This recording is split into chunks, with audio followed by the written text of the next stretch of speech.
The bridge of the UES Thunderstrike hummed with quiet activity as Commander Jake Morrison reviewed the daily reports from his crew. The massive human warship moved through the dark space between stars, its engines pushing it toward the outer rim territories where pirates and raiders sometimes caused trouble for peaceful traders. Jake had been commanding ships for 12 years, and he knew the sound of a calm bridge. His crew worked at their stations with practiced ease, monitoring sensors and communications while the ship traveled through the void. Lieutenant Maya Rodriguez sat at the communications station, her dark hair pulled back as she listened to the normal chatter of space traffic and merchant vessels. The peace shattered when every alarm on the bridge started screaming at once. Maya's console exploded with light and sound as an emergency transmission burst through the ship's receivers. The signal was so strong it overrode every other frequency, drowning out the normal background noise of space communications. Maya's hands flew across her controls as she tried to make sense of the incoming data. "Commander," she called out, her voice tight with concern. "We have an emergency distress signal. It's not from any human ship." Jake moved quickly to Maya's station, his boots making sharp sounds on the metal deck. Around him, the rest of the bridge crew turned their attention to the communications officer. The signal continued to pour in, filled with alien words that the ship's computer was trying to translate. "Where is it coming from?" Jake asked, leaning over Maya's shoulder to read the data scrolling across her screen. "Kepler 442 system, sir. About 6 light-years from our current position." Maya's fingers danced across the holographic controls as she cleaned up the signal. "The universal translator is working on it, but I'm getting fragments. Something about evacuation and hostile forces." Captain Lisa Harper, Jake's second in command, pulled up a star chart on the main display screen. The Kepler 442 system appeared as a cluster of dots representing stars and planets. Jake recognized it immediately. "That's Zelaphi space," Lisa sighed, her voice filled with worry. "They have 3 colonies in that system. Peaceful trading posts, mostly." Jake nodded grimly. He knew the Zelaphi well. They were a species of gentle plant-eaters who had become humanity's first real friends among the stars. When humans had first ventured into space and met other intelligent species, most had been suspicious or hostile. The Zelaphi had been different. They welcomed human traders and shared their knowledge freely. The Zelaphi looked somewhat like tall, thin humans, but their skin had a green tint and their eyes were large and dark. They moved slowly and spoke in soft voices. They had never been known to fight wars or even raise their voices in anger. For them to send out a distress signal meant something terrible was happening. "Commander," Maya said, adjusting her headset as more of the transmission came through. "I'm getting clearer signals now. They're saying something about ships attacking their colonies." "Multiple ships? They're asking for immediate help?" Jake felt his stomach tighten. The Zelaphi had no military forces of their own. They relied on trade agreements and diplomatic protection from other species. If someone was attacking their colonies, the peaceful aliens would have no way to defend themselves. "Get me Admiral Collins on the emergency channel," Jake ordered. "And patch me through to Captain Walsh on the Reaper." Maya's hands moved quickly across her controls. Within moments, she had connected Jake to the other human commanders in the region. Admiral Peter Collins commanded the heavy cruiser used Valkyrie, currently patrolling 2 sectors away. Captain Danny Walsh led the destroyer UES Reaper, which was investigating reports of smuggling near the trade routes. "Admiral," Jake said as Collins' weathered face appeared on the screen, "we're receiving an emergency distress call from the Zelaphi colonies in Kepler 442. They're under attack." Collins' expression darkened. The Admiral was a veteran of humanity's early conflicts with hostile alien species. He understood the importance of protecting allied civilizations. "How many ships are we talking about?" Collins asked. "Unknown, sir. The Zelaphi are saying multiple vessels, but they're not military people. They might not be giving us accurate counts." Captain Walsh's voice crackled through the communication system from the Reaper. "Sir, I can reach Kepler 442 in 4 hours if I push my engines to maximum. The Thunderstrike could probably make it in 5.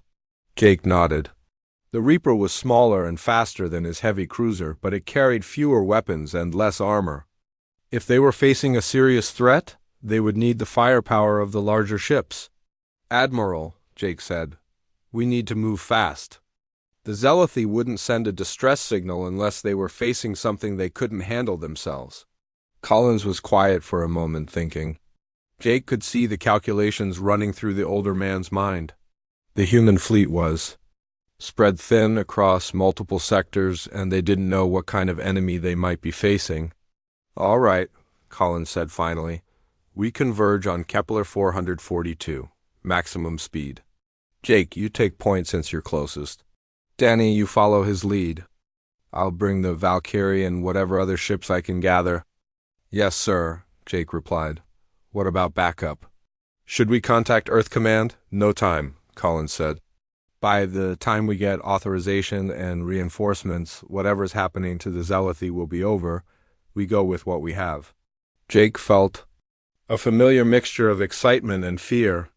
This was why he had joined the human space fleet. Not for the glory or the adventure, but to protect those who couldn't protect themselves.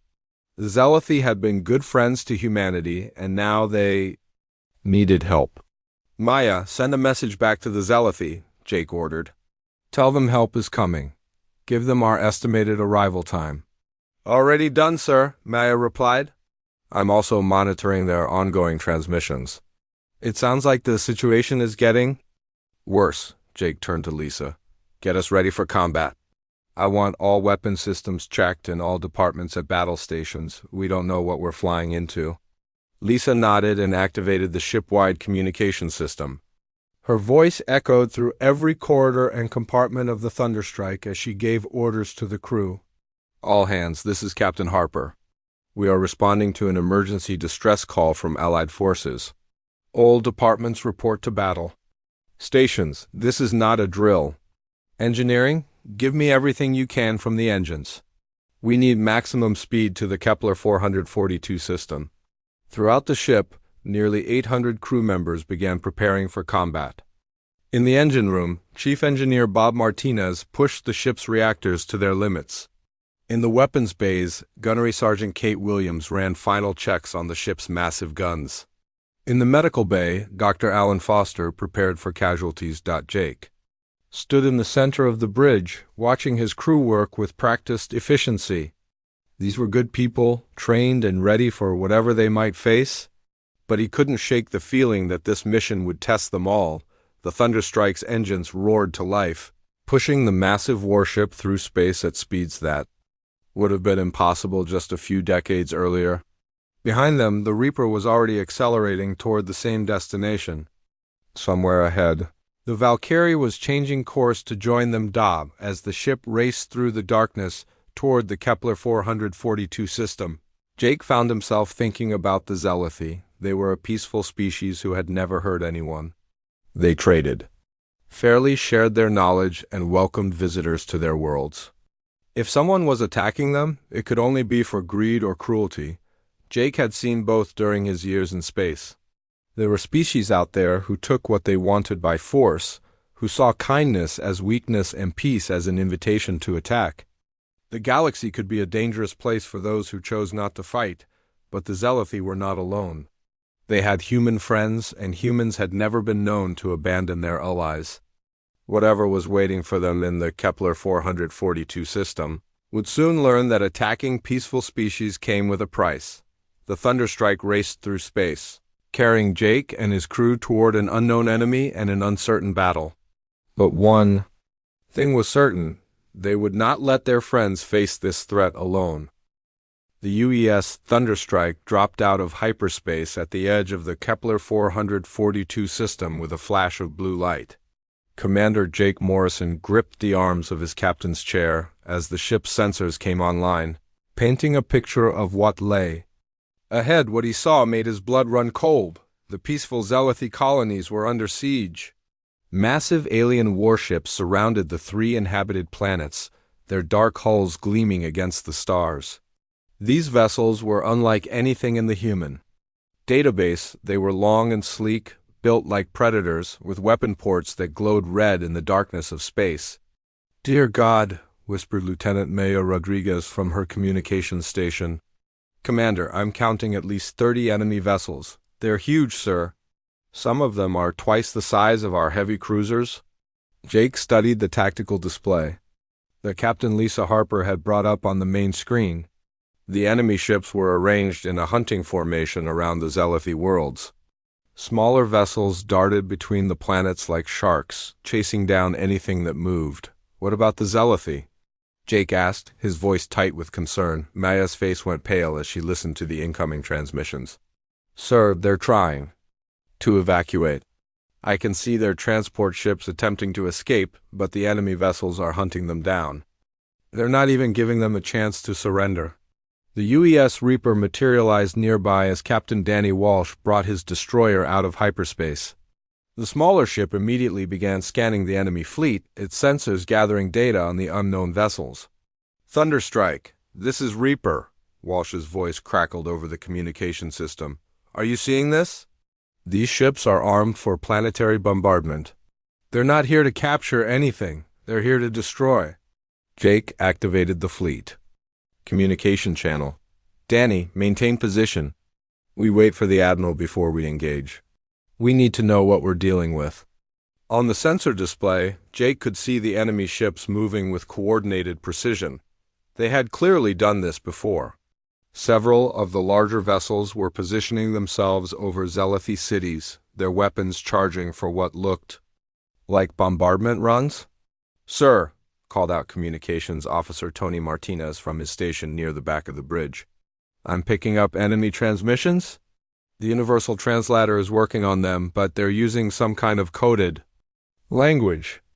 Jake turned to his intelligence officer, Captain Rachel Turner, who had been analyzing the enemy ship designs. Rachel was a small woman with sharp eyes who had spent years studying alien technologies and military tactics. "What do you think, Rachel?" Jake asked. "Ever seen ships like these before?" Rachel shook her head, her fingers flying across her datapad as she compared the enemy vessels to known ship designs. "Negative, sir." "But their formation and tactics match reports we've received from other sectors. I think these might be Krillian raiders." Jake felt his stomach drop. He had heard stories about the Krillians, though he had never encountered them personally. They were a military species that had appeared in various parts of the galaxy over the past few years, always attacking peaceful civilizations and taking what they wanted by force. "If they're Krillians," Jake said slowly, "then this isn't just a raid. They're here to wipe out the Zelithy completely." The bridge fell silent except for the hum of the ship's systems. Everyone understood what this meant. The Krillians didn't take prisoners or negotiate treaties. They conquered or destroyed, leaving nothing behind but empty worlds and scattered debris.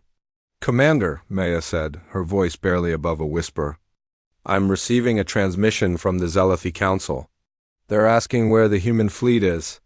They thought we would have more ships." Jake closed his eyes for a moment.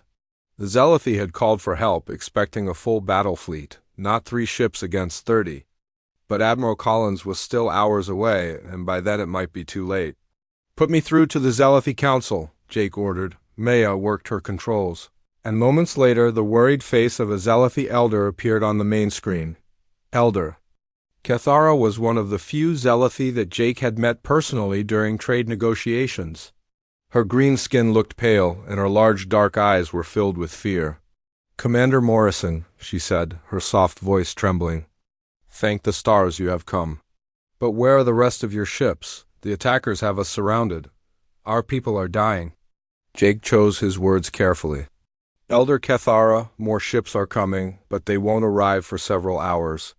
We're going to do everything we can to help you until then." The Zelithy elder's expression grew more worried. "Commander, there are so many of them. How can 3 ships fight 30? Perhaps you should wait for your reinforcements." "No," Jake said firmly. "We're not leaving you to face this alone. Get your people to the evacuation ships. We'll buy you time." The transmission ended and Jake turned to face his bridge crew. He could see the worry in their faces, but also determination. These were trained military personnel who had sworn to protect innocent civilians regardless of the odds. "Sir," Captain Walsh's voice came over the communication system. "I'm reading. Massive energy buildup from the enemy fleet. They're preparing to bombard the Zelathi cities." Jake made his decision. "All ships, battle stations." "We're going in." Lisa activated the ship-wide communication system. "All hands, this is Captain Harper. We are about to engage a superior enemy force in defense of our Zelathi allies. All departments, prepare for combat. Engineering, I need everything you can give me from the engines and weapon systems." Throughout the thunderstrike, the crew prepared for battle. In the weapons bay, Gunnery Sergeant Kate Williams ran final checks on the ship's main guns. The massive cannons were designed to punch through the armor of enemy warships, but they had never been tested against Krillian technology. In the engineering section, Chief Engineer Bob Martinez pushed the ship's reactors to their maximum output. The engines roared with power as the thunderstrike began its attack run toward the enemy fleet. "Tony?" Jake called to his communications officer. "See if you can break their coded transmissions. I want to know what they're saying to each other." Tony nodded and began working on the Krillian communications. After several minutes, he looked up with a grim expression. "Sir, I'm getting fragments. They're calling this a cleansing operation. They say the Zelathi are too weak to be allowed to survive." Jake felt anger building in his chest. The Krillians weren't just raiders looking for wealth or resources. They were conducting genocide, wiping out an entire species simply because they saw kindness as weakness.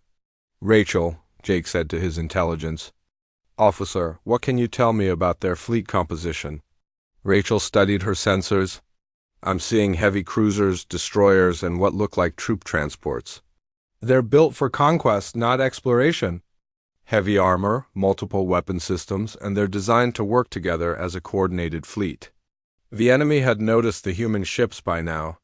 Several of the smaller Krillian vessels were turning away from their bombardment positions to face the new threat. On the sensor display, Jake could see weapon systems powering up across the enemy fleet. "Sir," Maya called out, "the Krillians are transmitting on an open channel. They're demanding that we leave immediately or be destroyed." Jake almost smiled. The Krillians clearly didn't understand who they were dealing with. They saw 3 small ships against their massive fleet and assumed the humans would retreat. They had no idea that humans had earned their reputation as the galaxy's most stubborn fighters. "Open a channel," Jake ordered. "All frequencies." Maya nodded and opened communication lines to both the Krillian fleet and any Zelathi ships that might be listening. "This is Commander Jake Morrison of the United Earthship Thunderstrike," Jake said, his voice carrying across space to every vessel in the system. "To the Krillian fleet, you are attacking innocent civilians under the protection of the Human Defense Alliance. Cease your attacks immediately and withdraw from this system or face the consequences." The response came quickly. A harsh, guttural voice spoke in broken universal language. "Humans, you are few and we are many. Leave now or die with the plant eaters." Jake looked around his bridge at his crew. Maya was monitoring multiple communication channels. Lisa was coordinating with the weapons systems. Rachel was analyzing enemy movements. Tony was still working on breaking the Krillian codes. These were good people, trained and ready to fight for what was right.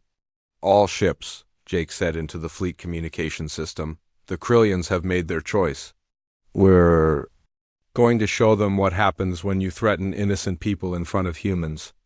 The thunderstrike accelerated toward the enemy fleet, its weapons charging and its crew ready for battle. Behind them, the Reaper followed, its smaller guns prepared to support the attack. Somewhere in the distance, Admiral Collins was racing toward them with reinforcements, but for now, 3 human ships stood between the Krillian fleet and the complete destruction of the Zelathi civilization. The battle for Kepler 442 was about to begin. The first shots of the Battle of Kepler 442 came from the Krillian fleet. Bright red energy beams lanced across space toward the approaching human ships, lighting up the darkness like deadly fireworks. Commander Jake Morrison watched the enemy Firestreak passed his ship and knew that conventional tactics would get them all killed. Evasive maneuvers, Jake ordered. Lisa, take us into the asteroid field near the third planet. We need cover. Captain Lisa Harper's hands flew across her controls as she guided the massive thunderstrike between floating rocks and debris. The ship's armor scraped against several asteroids, sending sparks flying, but the rocky field provided protection from the enemy's long-range weapons. Sir, called out Gunnery Sergeant Kate Williams from the weapons station. Their ships are too heavily armored for our standard attack patterns. Our guns are barely scratching their hull plating. Jake studied the tactical display. The Krillian. Ships were built like fortresses, with thick armor and multiple weapon systems. A direct assault would be suicide. But humans had not survived their violent homeworld by fighting fair. Danny, Jake called to Captain Walsh on the Reaper. Remember, the training exercises on Luna? The ones where we practiced ramming maneuvers? Walsh's voice crackled back with what sounded like excitement. You want to try the crazy stuff against ships that size? It's the only way to get through their armor, Jake replied. We hit them where they don't expect it. The Reaper was smaller and faster than the Thunderstrike, built for speed rather than heavy combat. Walsh had been pushing his engines to their limits, darting between the larger enemy ships like an angry wasp. Now he turned his destroyer toward the largest Krillian vessel, a massive dreadnought that was preparing to bombard one of the Zeliphi cities. All hands, brace for impact, Walsh announced over his ship's communication system. We're going to show these aliens how humans fight. The Krillian commander, General Vextar, stood on the bridge of his flagship watching the small human destroyer approach. His species had conquered dozens of worlds, always facing enemies who fought with predictable tactics. Ship-to-ship combat followed established patterns throughout the galaxy. General, his tactical officer reported, the small human vessel is on a collision course. They must have lost control of their engines. Vextar studied the approaching ship with interest. No, they are doing this on purpose. How curious, no civilized species would attempt such a maneuver. The Reaper accelerated to maximum speed, its reinforced hull gleaming as it approached the Krillian dreadnought. At the last possible moment, when collision seemed certain, the ship's pilot made a move that defied all military logic. Lieutenant Amy Foster, the Reaper's helmsman, had practiced this maneuver hundreds of times in simulation, but never in real combat. She skimmed the destroyer along the length of the enemy dreadnought, the two ships so close that their hulls almost touched. As they passed, the Reaper's weapons fired point-blank into the Krillian ship's critical systems. The effect was devastating. Armor that could withstand long-range bombardment crumpled under weapons fire from just a few meters away. Explosions rippled along the dreadnought's hull as the Reaper's guns punched through shields and armor to reach the sensitive equipment inside. Impossible, Vextar whispered as his ship's systems began failing around him. They are completely insane. But Jake Morrison was just getting started. While the Krillians were focused on the Reaper's attack, he had been moving the Thunderstrike into position for an even more unconventional assault. Sergeant Blake, Jake called to his Marine commander. Are your boarding teams ready? Sergeant Kevin Blake stood in the Thunderstrike's launch bay, surrounded by 30 of humanity's finest space Marines. Each soldier wore powered armor and carried weapons designed for close-quarters combat.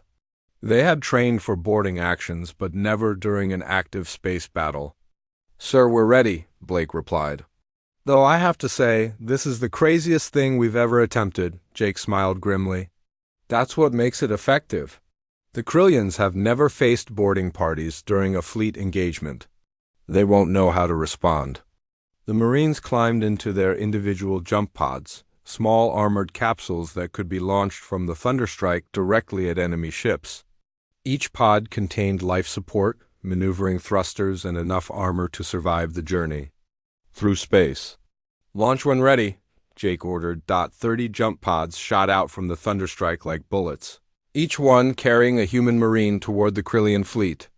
The pods were too small and fast for the enemy's main weapons to target effectively, and the Krillians had never encountered such an attack before, Blake's pod was the first to reach its target, a Krillian cruiser that was firing on evacuating Zealoty transports.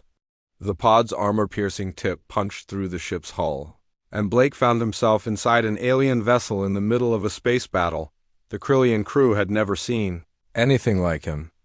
Blake stood nearly 2 meters tall in his powered armor, carrying weapons that could punch through bulkheads. The aliens scattered in panic as he began fighting his way toward the ship's engine room. "This is Blake," he reported over the communication system. "I'm inside the enemy cruiser. These things have never faced close-quarters combat before. They don't know how to fight in their own corridors." Similar scenes played out across the Krillian fleet as human marines boarded ship after ship. The aliens were trained for space combat, not for fighting infantry in narrow hallways. Their weapons were designed for ship-to-ship battles, not for stopping heavily armored humans with assault rifles. Back on the Thunderstrike, Jake watched the battle unfold with satisfaction. The Krillian fleet was beginning to show signs of confusion. Ships that had been firing in coordinated patterns were now dealing with internal threats. Some vessels had stopped firing entirely as their crews tried to repel the boarding parties. "Sir," called out Communications Officer Tony Martinez, "I'm intercepting Krillian transmissions. They're calling for help, but they don't know how to describe what we're doing to them." Jake nodded. This was exactly what he had hoped for.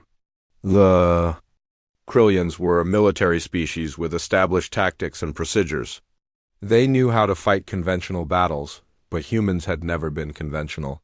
"Tony, can you jam their communications?" Jake asked. "Already working on it, sir. I'm not just jamming them, I'm feeding false information into their command network. Some of their ships are getting orders that don't make sense." Lieutenant Maya Rodriguez looked up from her station with excitement. "Commander, several Krillian ships are firing on each other.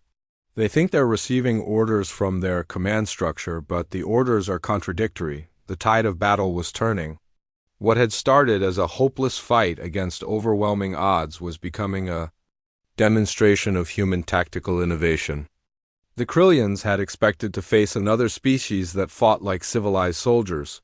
Instead, they were dealing with humans who fought like the survivors of a death world. Captain Rachel Turner, the intelligence officer, had been monitoring the entire battle while analyzing Krillian ship designs and tactics. "Sir, I think I've found their weakness. Their command structure is very rigid. If we can disrupt their flagship's ability to coordinate the fleet, the rest of their ships will become confused." Jake studied the tactical display. The Krillian flagship was the largest vessel in their fleet, a massive dreadnought that had been directing the other ships' movements. It was also the ship that the Reaper had damaged during its ramming attack. "Blake," Jake called to his Marine commander, "can you reach the flagship?" Blake's voice came back over the communication system, punctuated by the sound of weapons fire. "Give me 5 minutes to finish with this cruiser, sir. Then I'll take a team to the big one."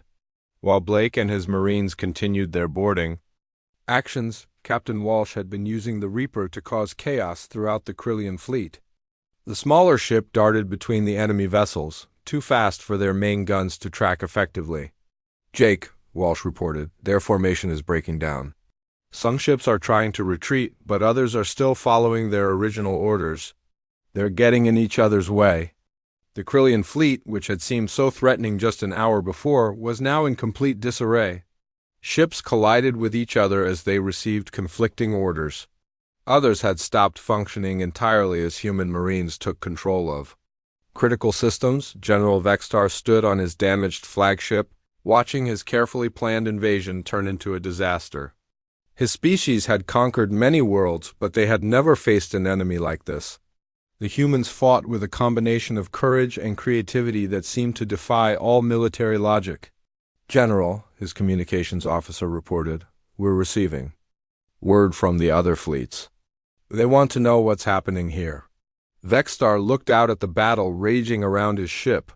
Human Marines were fighting through his lower decks, while enemy ships performed maneuvers that no sane species would attempt. His mighty fleet was being destroyed by 3 small vessels using tactics he had never seen before. "Tell them," Vextar said slowly, that we have encountered the humans, and that the stories about the Deathworld warriors are true. The Battle of Kepler 442 was far from over, but already it was clear that the galaxy's understanding of human warfare was about. The battle had been raging for 2 hours when Admiral Peter Collins finally arrived with reinforcements. The used Valkyrie dropped out of hyperspace accompanied by 4 more human warships, their crews ready for a desperate fight against overwhelming odds. What they found instead was a scene of complete chaos. The mighty Krillian fleet that had threatened to destroy 3 peaceful worlds was scattered across the star system like broken toys. Some ships drifted powerless, their crews fighting internal battles against human marines. Others fired wildly in all directions, their communication systems compromised by false orders. Several had collided with each other in their confusion. What in the name of Earth happened here? Admiral Collins asked as he surveyed the battlefield from his command bridge.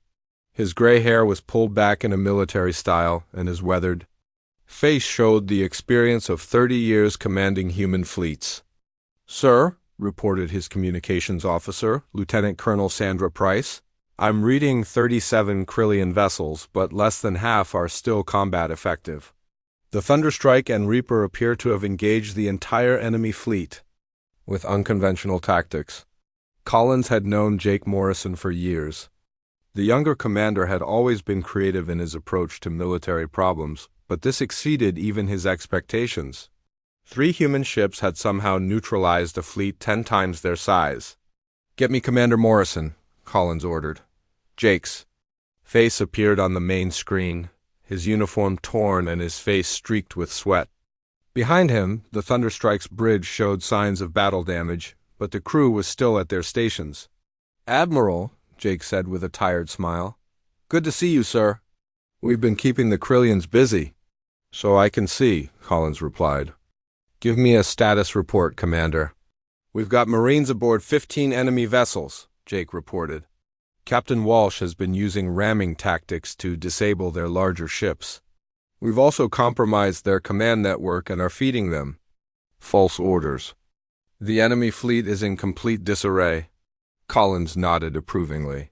"Outstanding work. What do you need from us?" "Medical support for our wounded Marines and help securing the ships we've captured," Jake said. "Also, the Zealoty evacuations are still ongoing. Some enemy vessels are still functional and hunting their transport ships." Collins immediately began deploying his reinforcements. The medical ship used Mercy moved to assist with casualties, while the destroyers UES Phoenix and UES Liberty began intercepting Krillian ships that were still pursuing Zealoty civilians. On the Krillian flagship, General Vexstar was experiencing something his species rarely felt: complete defeat. His communication systems were telling his ships to do impossible things. His boarding defenses had been overwhelmed by enemies who fought like wild animals. His carefully planned invasion had become a nightmare. "General," his tactical officer reported, "more human ships have arrived. Our remaining vessels are requesting permission to retreat." Vexstar looked out at the stars, where his mighty fleet was being systematically destroyed by an enemy a fraction of its size. His species had built their reputation on military superiority, but the humans had shown them that technology and numbers meant nothing against opponents who refused to follow the rules. "Sir," his communications officer said, "we're receiving a transmission from the human commander. He's offering to discuss surrender terms." Vexstar almost laughed. The humans were offering him the chance to surrender when they were still outnumbered 2 to 1. But looking at his scattered, confused fleet, he realized they no longer had any real military capability. "Put him through," Vexstar said. Admiral Collins appeared on the Krillian flagship's main screen. His expression was stern but not cruel. Behind him, Vexstar could see other human officers working calmly at their stations. "General Vexstar," Collins said, "I am Admiral Collins of the Human Defense Fleet. Your invasion has failed. I am offering you the opportunity to surrender and withdraw your remaining forces from this system." Vexstar studied the human admiral. In his experience, victorious enemies usually demanded complete submission or destroyed the defeated entirely. The humans were offering him an escape route. What are your terms? Vexstar asked. Simple, Collins replied. You withdraw all Krillian forces from Zealothi space immediately.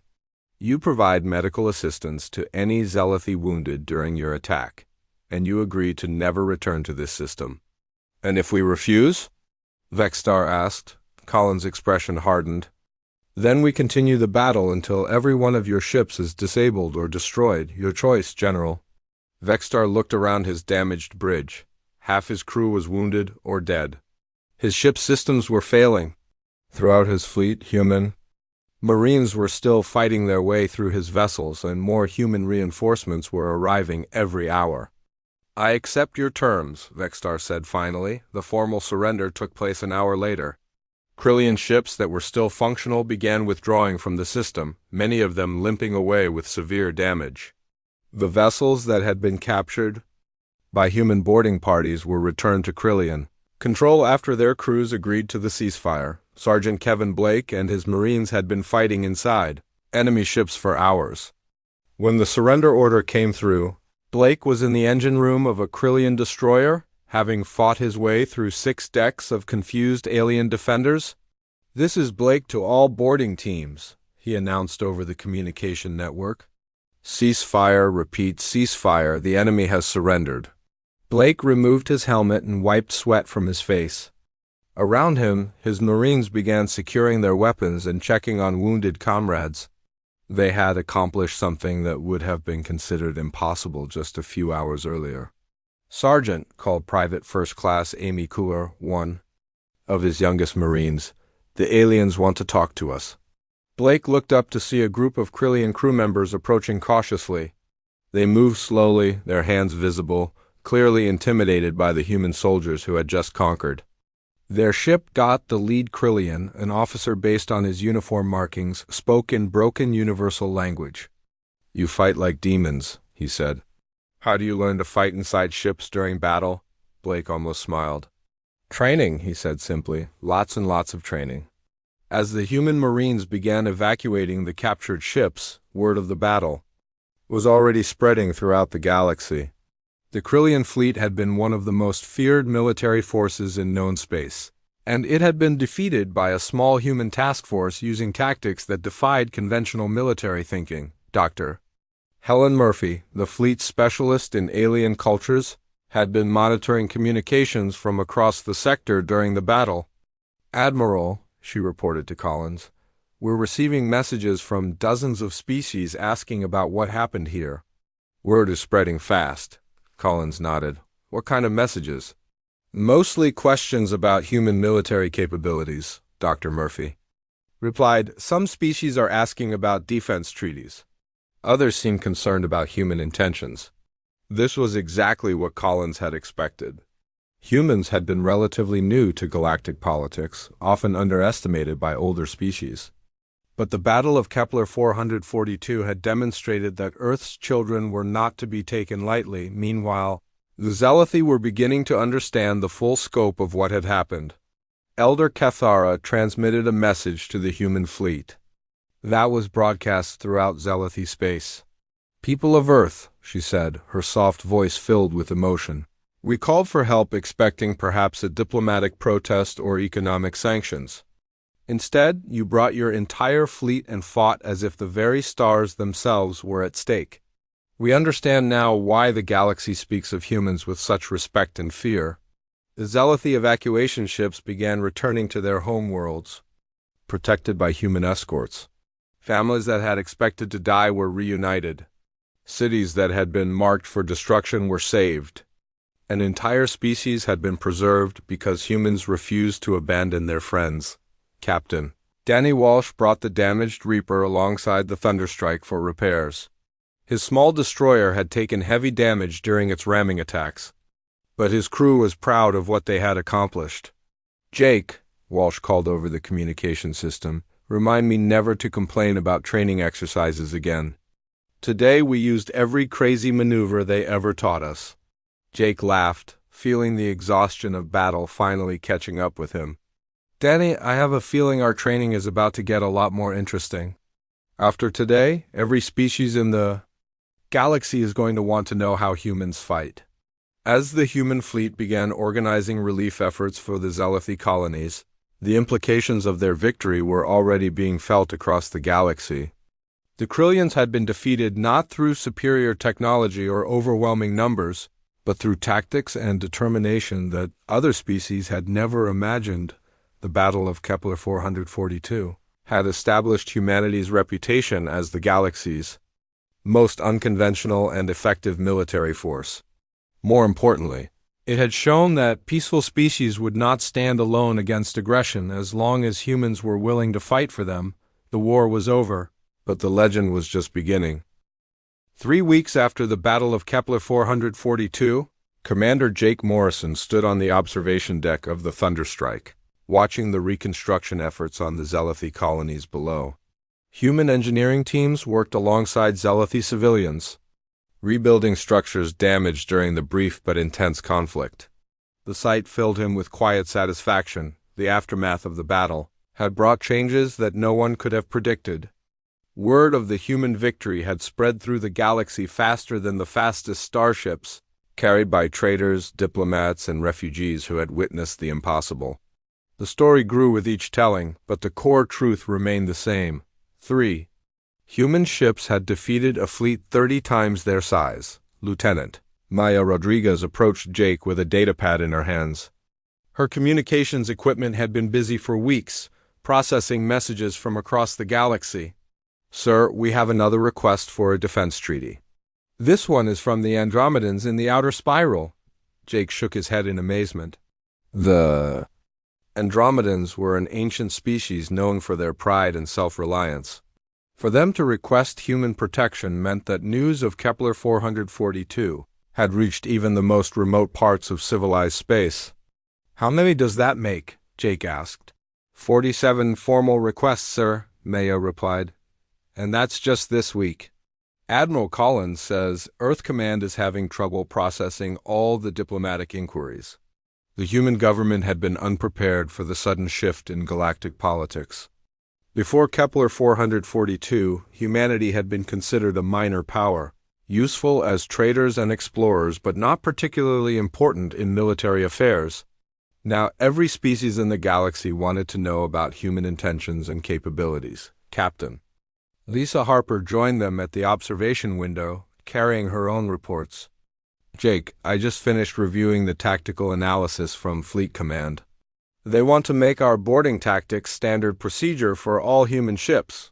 Jake nodded. The success of the Marine boarding actions had surprised even human military planners.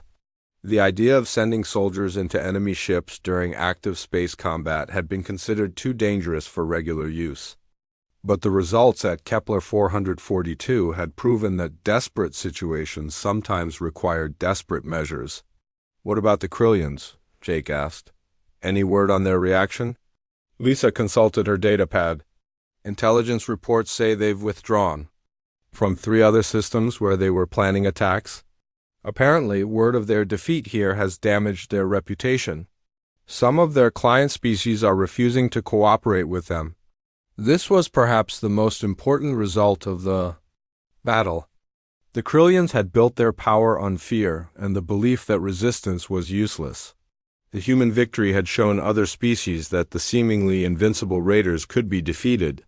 Across the galaxy, worlds that had been preparing to surrender were now organizing their own defenses. Admiral Peter Collins materialized as a hologram in front of them, transmitted from his flagship, which was now orbiting the second Zelethi world. His expression was serious but pleased. Commander Morrison, Collins said, I have news from Earth. The President wants to speak with you and your crew. You're being recalled to Earth for a hero's reception. Jake felt uncomfortable with the idea of being called a hero. He and his crew had simply done their duty, protecting innocent civilians from unprovoked aggression. Sir, we were just doing our jobs. Collins smiled. Jake, you need to understand what you've accomplished here. This wasn't just a military victory. You've changed how the entire galaxy views humanity. We're no longer seen as the new species that might be worth watching. We're now considered the species that other civilizations turn to when they need protection. What weight of that responsibility was something Jake was still learning to accept. Humans had always been explorers and traders in space, seeking new worlds and new opportunities. But the events at Kepler 442 had given them a new role as protectors and peacekeepers. Dr. Helen Murphy, the fleet specialist in alien cultures, had been studying the galactic response to the battle. She approached the group with her latest findings. "The most interesting development is how different species are interpreting what happened here," she said. "The Altarians are calling it the miracle of Kepler. The Centaurians refer to it as the awakening of the Deathworlders."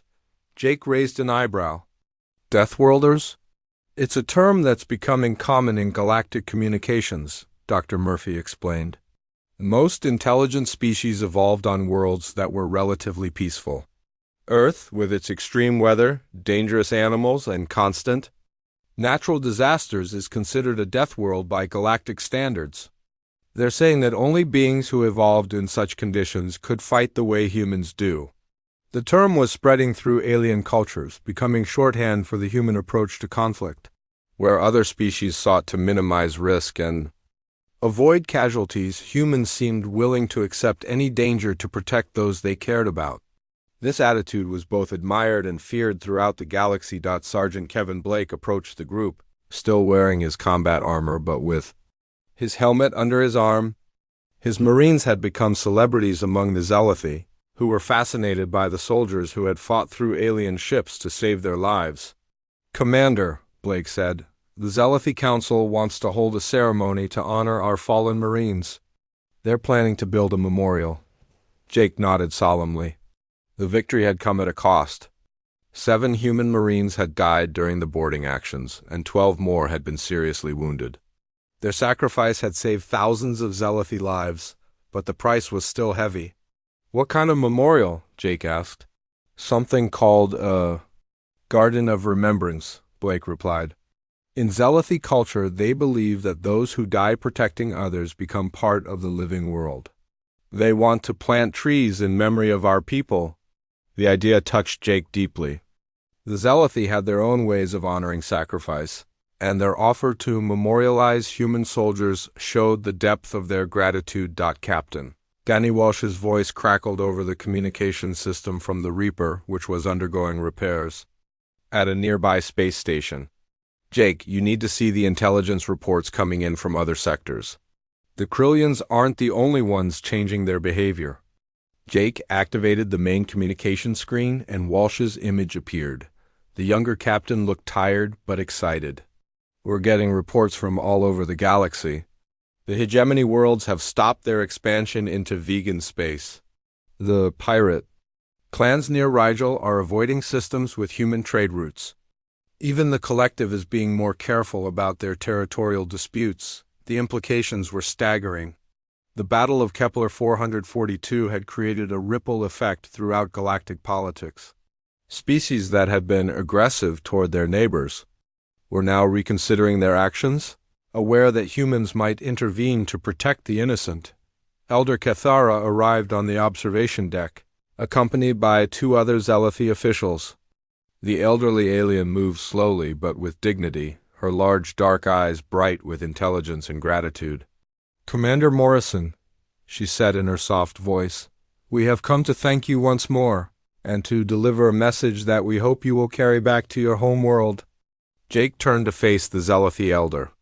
"What message is that, Elder?" Cathara's expression became solemn. "We want your people to know that the Zealothi will never forget what you have done for us. But more than that, we want Earth to understand that your actions here have given hope to peaceful species throughout the galaxy. For the first time in generations, civilizations like ours believe that we do not have to live in fear of those who would destroy us." She paused, gathering her thoughts. "The galaxy has always been dominated by those who take what they want through force. But now there is a species that uses force to protect rather than to conquer. This changes everything."